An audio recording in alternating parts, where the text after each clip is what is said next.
ഉരുൾപൊട്ടലിലും വെള്ളപ്പൊക്കത്തിലും വ്യാപാര സ്ഥാപനങ്ങളും സാധന സാമഗ്രികളും നഷ്ടപ്പെട്ട കടയുടമകൾക്ക് Kerala hotel and restaurants association Kottayam ജില്ലാ കമ്മിറ്റിയുടെ നേതൃത്വത്തിൽ ധനസഹായ വിതരണം നടത്തി.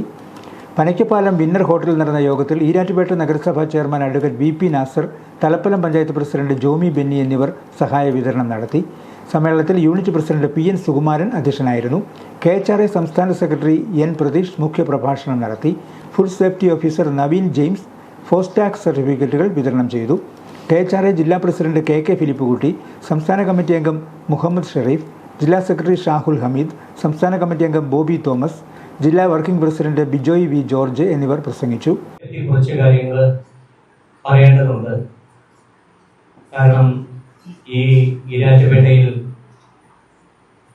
ഉരുൾപൊട്ടലും വെള്ളപ്പാച്ചിലും ഒക്കെ സംഭവിച്ചപ്പോൾ ഇതിന്റെ പിന്നിൽ പ്രവർത്തിച്ച ഈരാറ്റുപേട്ട മുനിസിപ്പൽ ചെയർപേഴ്സണെ ഞാൻ നേരിട്ട്, സംസ്ഥാന നേതാക്കളും ജില്ലാ നേതാക്കളും നേരിട്ട് വന്നപ്പോൾ ഞങ്ങൾ മുഖാമുഖം കണ്ടതാണ്. അദ്ദേഹത്തെ പോലെ ഒരു നല്ല ഒരു ജനപ്രതിനിധി, അല്ലെങ്കിൽ ഒരു മുനിസിപ്പൽ ചെയർമാൻ, അല്ലെങ്കിൽ ഒരു കരുതലിന്റെ കരങ്ങളുള്ള ഒരു മനുഷ്യൻ ഈരാറ്റുപേട്ടയിലുള്ളപ്പോൾ തീർച്ചയായിട്ടും ഈരാറ്റുപേട്ടയിലെ കടയുടമകൾക്കോ അല്ലെങ്കിൽ വീട്ടുകാർക്കോ നിർഭയം നമുക്കിതിനെയൊക്കെ നേരിടാൻ സാധിക്കും. TD അൻസാരി സുരക്ഷാ പദ്ധതി വിശദീകരണം നടത്തി. അബ്ദുൽ നാസർ സ്വാഗതവും AK അൻസാരി കൃതജ്ഞതയും പറഞ്ഞു.